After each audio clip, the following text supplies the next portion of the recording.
I've been dealing with anxiety for a long time now, perhaps in some ways, even all my life. It's not easy and it's certainly not fun. In fact, I'm feeling really anxious right now. I'm not quite sure when or where it started, but it certainly got worse in high school as I worried about grades because they led to GPA and rank and scholarships to colleges and degrees and careers and the rest of my life. And when I asked my friends and simply observed them, they were dealing with much of the same. But there's one thing that always seemed to help: music. It offered some simple respite during the day to just plug in and forget the world. Plus it was easy and simple and inexpensive. And my friends felt the same way. It helped them to relax and calm down and just in general feel a bit better. So when senior year rolled around and I had to decide on what to research, the topic of music and its effect on anxiety just made sense. Plus, I figured if I could figure out if this was a true coping mechanism and I could help people with anxiety, then that would be enough. When I delve into the research surrounding anxiety and music, it was fascinating to see the results that were already out there, most of which were in a medical context. For example, in a study published in the European Journal of Anesthesiology in 2005, a group looked at patients who underwent invasive hernia repair surgery. They had 3 groups: a control, one that listened to music post-operatively, and one that listened to music intraoperatively.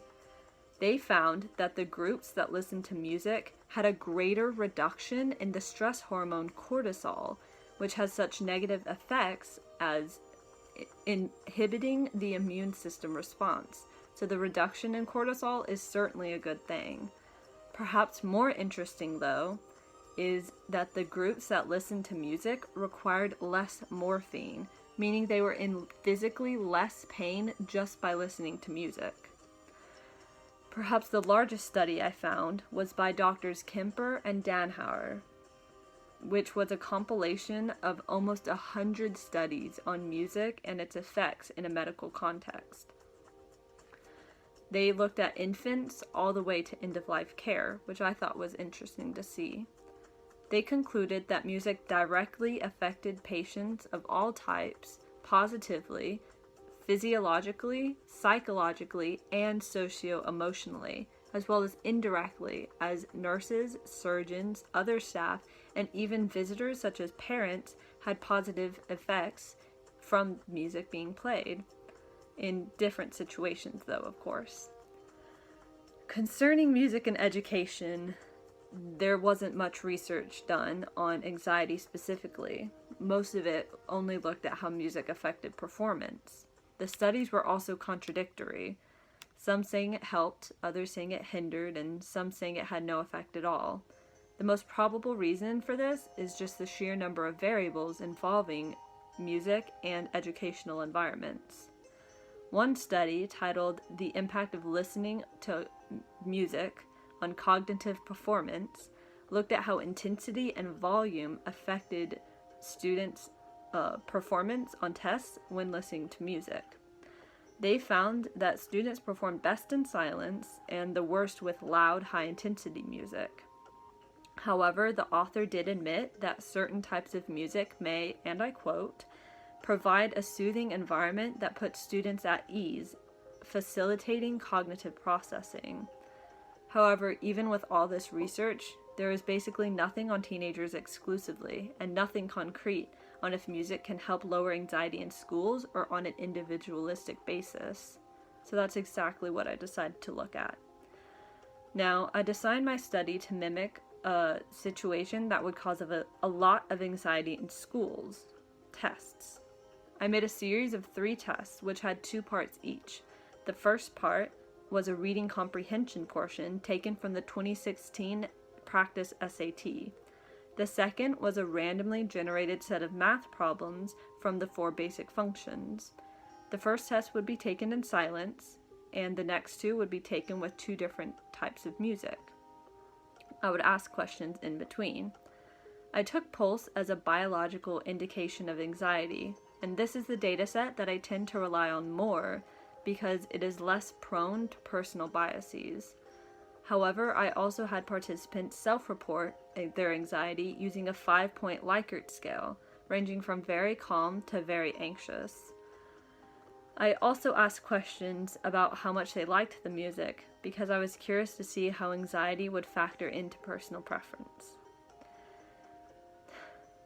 The songs I chose were unconventional to say the least, but I was trying to stretch the limits beyond what I typically saw in previous studies, which was more often than not a collection of ambient, classical, and pop music. I had two sets of music, one high energy and one low energy, which each set had 4 songs from 4 different genres, which are shown here. And now you see what I mean by unconventional. Certainly, Eminem's Lose Yourself would seem out of place at your local spa. I decided on these genres because I just wanted a variety, pretty much. I wanted both popular and perhaps more unknown songs, as well as a variety of sounds, from Eric Satie's instrumental piano in Gymnopédie to the hardcore epic guitar solos in Black Veil Brides. Due to COVID-19, I sadly wasn't able to perform my experiment quite as much as I would have liked, but that doesn't mean the data I did collect doesn't speak volumes. Pun completely intended. Firstly, over 90% of participants' heart rates rose when taking the test as compared to the control, and 50% reported higher anxiety. This meant that my stimulus, the test, was good in increasing anxiety and provided me a good basis to see how anxiety was affected once music was added into the mix. I then played them their low energy music selection while taking the test. Compared to the test taken in silence, 75% of participants saw their heart rates decrease. 75%. That's an incredible amount. Granted, the amount by which their heart rates decreased varied greatly, from 37.5% to 5%. This is coupled with responses from the self-reported section as well, in which a little more than 58% of participants reported feeling less anxiety taking the test than taking the test with low energy music than taking the test in silence. When I played their second music selection, the high energy music, the results were similarly interesting. A little over 50% saw their heart rate increase from the low energy music selection to the high energy music selection, but some saw their heart rates further decrease. Concerning the self-reported section, it was pretty much evenly split between remaining the same, increasing, and decreasing. However, comparing the test taken with the high energy music with the silence test, 50% of participants had lower heart rates. And concerning the self-reporting, 41% of participants reported lower anxiety. This means that the presence of even high energy music, like the aforementioned Black Veil Brides, lowered their anxiety, but the lower energy music of classical, ambient, lo-fi, and folk, still lowered their anxiety more. Personal preference was, of course, inundated with personal biases, but it played with anxiety in an interesting way. 55% of participants' preferred working scenario was the same as the scenario in which they had the lowest heart rate and therefore the lowest anxiety. But about 73% of participants' preferred situation was also the situation in which they gave the 2 or 1 on the enjoyment scale, the highest possible. Therefore, I think this is more a reflection of when their favorite song played than when they had the lowest anxiety, which is understandable. Now, despite my findings and the title of my talk, I'm by no means saying that music is a replacement or a cure. It's a replacement for professional help, nor am I saying it's a cure-all for anxiety. The data I collected has limitations in its own right, as all data does, and not everyone's anxiety had the same reaction to music. Plus, the title is just a reference to my favorite band.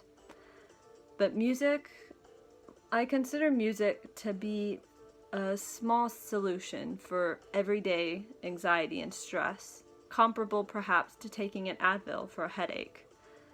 I think this is especially important, though, in the age of coronavirus, where anxiety is at an all-time high because of the unknown future, a break from routine, and social isolation. For this, music can be used. And music can and should be used in schools as well, or at least the possibility of such should be explored. This is regardless of whether or not students' performance is improved or their learning is improved.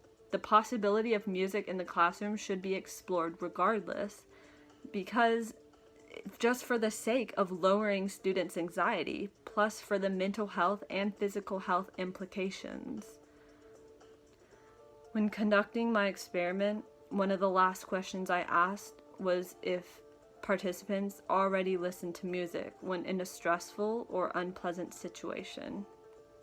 63% of participants said yes, and of those who said no, 75% said they would in the future.